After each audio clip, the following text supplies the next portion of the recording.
I'm Mark Buesing. I've been teaching physics and coaching cross country at Libertyville High School for almost 20 years. This past month I had the opportunity to work with NASA's Operation IceBridge in Greenland through a program called Polar Trek, which pairs teachers with polar researchers. This talk will feature the science and adventure of Operation IceBridge and why science, technology, engineering, and math are important for all students.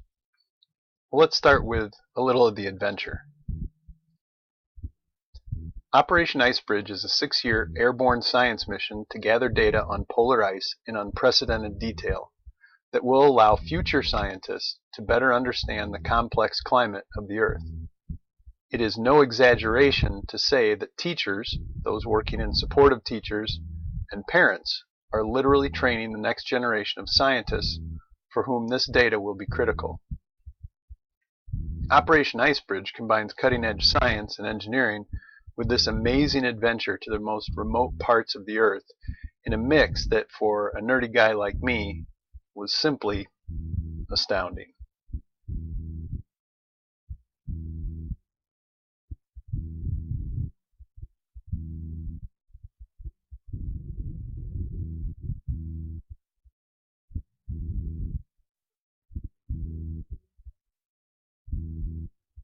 So, where is Greenland exactly? Well, it's right here. Not helpful? Well, how about this? Any better?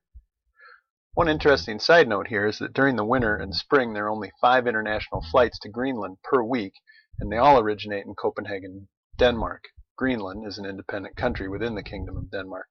So to get to Greenland, I had to fly from Chicago, crossing over the southern part of Greenland, I asked for a parachute, to Copenhagen, and then from Copenhagen back across much of the Atlantic to Greenland. A distance of more than 6,000 miles for a displacement of just over 2,000 miles. A little physics lesson there for you. This video might put it in a little better perspective, going from Libertyville High School to Greenland. Greenland makes tiny Denmark the 12th largest country by area. Greenland is about 800,000 square miles, about the same size as the country of Mexico, but with the population of La Crosse, Wisconsin, or about 57,000 people. 80% of the world's largest island is covered by ice, making it the second largest ice sheet after Antarctica. The ice sheet is what remains after the last glaciation that covered vast expanses of the Earth, including much of North America and where I live, southern Wisconsin. Operation IceBridge was based out of Kangerlussuaq, a town of 500 at the head of one of the world's longest fjords. It was built in 1942 when the Allies were afraid that Germany would invade North America. The ice sheet comes within 10 miles of Kangerlussuaq, visible here just at the top of the frame. So what is Operation IceBridge? Well, they maintain a great Facebook page, doesn't everyone? And they have a really nice website. Lots of videos, pictures. And you might be thinking at this point, why ice? Well, it's easy to understand why we study earthquakes, right? There's an immediate and obvious impact on all of us. It might be less immediate, but hopefully just as obvious why we study ice and collect data on how it's changing. And they collect data from airplanes, mainly the P-3 Orion, which was originally built for the Navy to hunt submarines. You can see the magnetic anomaly detector boom right here. Now that same MAD boom helps Operation IceBridge see what's in and below the ice. The P-3 Orion, the NASA version, is 116 feet long and a 100-foot wingspan. It's about the same size as a 737. It's designed to fly low and slow, all the better to map ice, and it has a long range. Its max range is about 4,000 miles. Most of our daily missions were in the 2,000-mile range. And it's full of science gear. Sophisticated sensors like laser altimeters, ice-penetrating radars, digital imaging systems, magnetometers, and gravimeters, all collecting data over glaciers, ice sheets, and sea ice. It's designed and operated by really bright people who, more importantly, work very hard to be good at their jobs. And data, more than 2 terabytes per day, for a grand total in the spring of around 200 terabytes. For perspective, all the printed material in the Library of Congress occupies about 10 terabytes. Let's pause for a little more adventure.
Here's that mission to Baffin Island, Canada, and the Penny Ice Cap you just watched.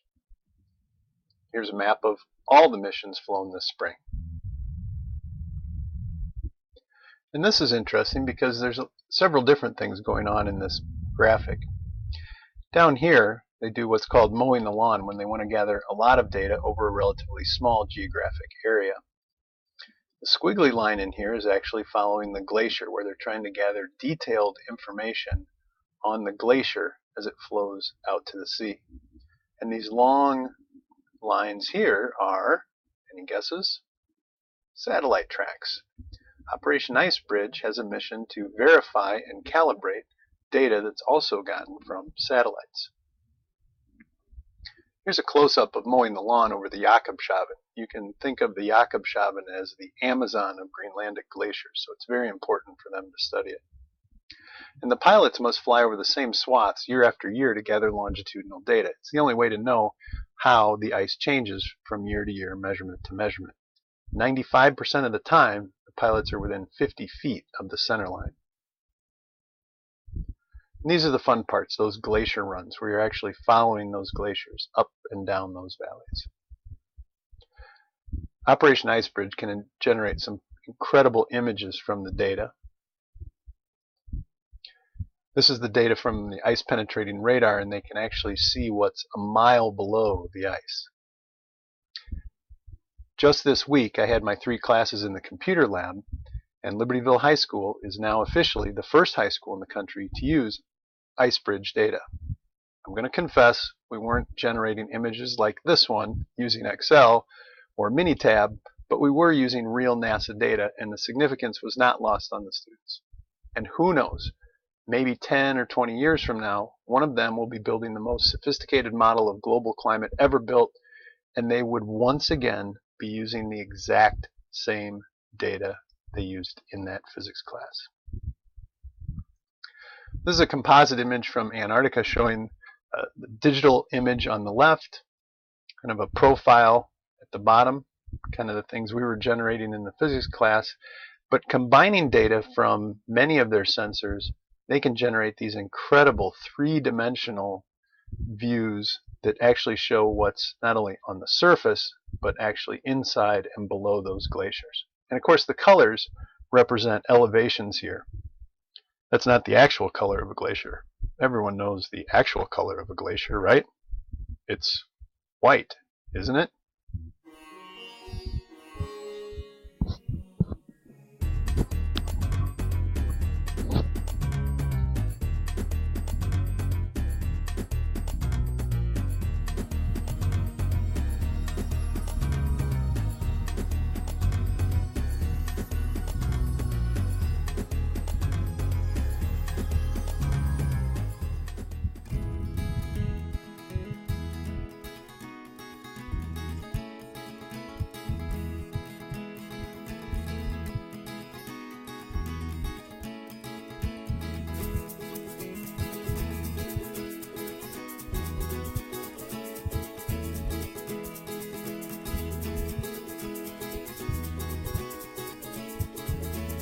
Everyone's just looking for that little bit of something just to get them through to Christmas and into the new year. And I am just another weary Christopher Columbus. I'm sailing this blue ocean with my head held high.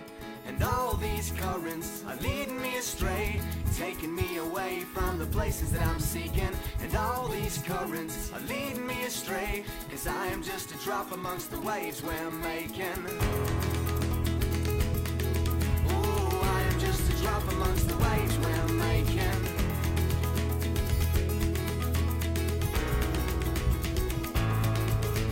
And every now and then I stop and think about the future, and I listen very closely for a slice of reason. It's hidden in my headphones, and if I turn them up loud enough I can hear all the ugliness and beauty inside. And all those lyrics were lying anyway. The sinking ships were safely moored in Botany Bay. And all those lyrics were lying anyway.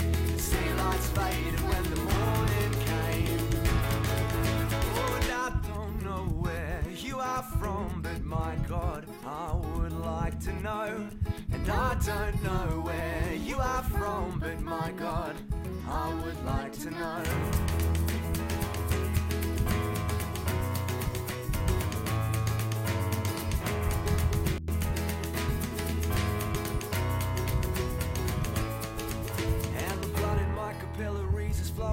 a vigor that I haven't felt for years now, and I'm enjoying it again. Hunting oxygen that dances through the streets unprotected. I am part of every moment, I am every fingerprint. And all of those voices were keeping me away, telling me that I can never be what I can be. And all of those voices were keeping me away, but I'm learning not to listen to anything that they say. Oh, and I don't know where you are from, but my God, I would like to know. And I don't know where you are from, but my God, I would like to know.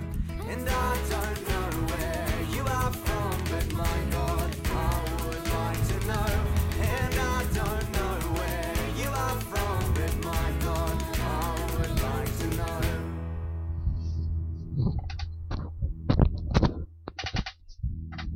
That's just an incredible video by Alan Pope. I'll post a link in the comments section. So why are science, technology, engineering, and math vital to all students? Because technology is here to stay. Suppose you just want to be a doctor, though. Well, have you ever heard of robotic surgery or advanced imaging techniques? Well, you just want to go into business. Well, what are the biggest businesses in the world? Those dealing with technology. So even if our students are not pursuing science or engineering per se, they are still going to have to keep one foot firmly planted in those science, technology, engineering, and math fields. So working with Polar Trek and NASA, we began to develop a plan prior to my deployment. While we'd be busy gathering data, we'd also be busy trying to inspire the next generation of scientists and engineers. I spent 2 full days on the ground connecting with schools, this one here in Libertyville, and this one across the country in Oregon. That's me on the big screen. As a high school teacher, I don't always get to see the energy and excitement that is a 3rd grade classroom. This is me in the bottom frame there on the right, looking a bit shell-shocked. And I think we were pretty successful. We reached 525 students, 110 teachers, about the same number of others, that's parents and administrators. We answered somewhere in the neighborhood of 300 questions and were connected to those students for more than 6 hours. We had teachers at LHS and VHHS following the journals that I kept online. We had teachers at Highland and Oak Grove Middle Schools following and Skyping with us. My classes got the opportunity to use a text chat system using the Global Star satellite constellation to actually talk, that's in quotes, it's really texting, to the NASA scientist in flight in real time. Teachers from Alaska to Maine were following. Teachers in Greenland, Denmark, Canada, Germany, India, Brazil, Cyprus, and others were following. The analytics just from the Polar Trek website, there were 2,300 YouTube or video views, 7,500 unique page views, 9,500 total page views, so people were coming back. And while these are only the Polar Trek numbers, I don't have the numbers. I was parallel posting everything through social media, but one of the videos posted on social media got 2,400 views by itself. And we received quite a bit of press, 9 articles in papers like the Tribune, the Sun-Times, the Kenosha News, the Milwaukee Journal-Sentinel, and of course, Drops of Ink, the local high school paper. While the experience was 99% work, there was also 1% left to make some friends and go for a run. Go for a hike. I drove up to the Russell Glacier outside of Kangerlussuaq and actually hiked on the ice sheet. It's kind of slippery. And sampled the local cuisine. On this plate, there's muskox, caribou, reindeer, whale, seal, and maybe a couple other things you recognize. And Willie the Wildcat got to have some adventures too, flying and going for a hike. I also had a chance to connect with my cross-country team back in Libertyville. Here I offer them some advice. Hey gang, it's Coach Mark here again on another Greenlandic run. What are you doing watching this? Turn the computer off, close the lid, go for a run. Beat the coach day, excuse me, try to beat the coach day is coming up. Get training. I'll see you back there. Without exception, every NASA scientist I interviewed could point to a specific event, or most of the time a specific teacher, that got them interested in science as a career.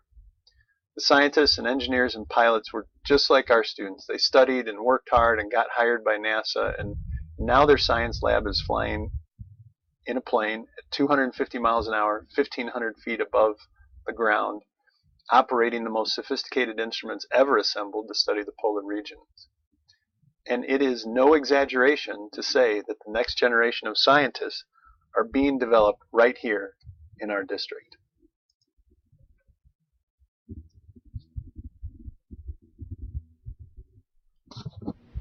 You could be the next NASA project manager.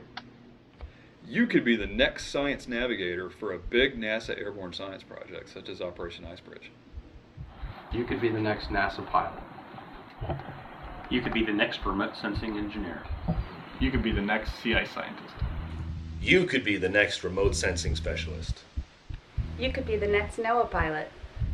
You could be the next scientist. You could be the next NASA pilot. You could be the next radar engineer. You could be the next aerospace engineer. You could be the next remote sensing engineer. You could be the next system analyst. You could be the next physics teacher.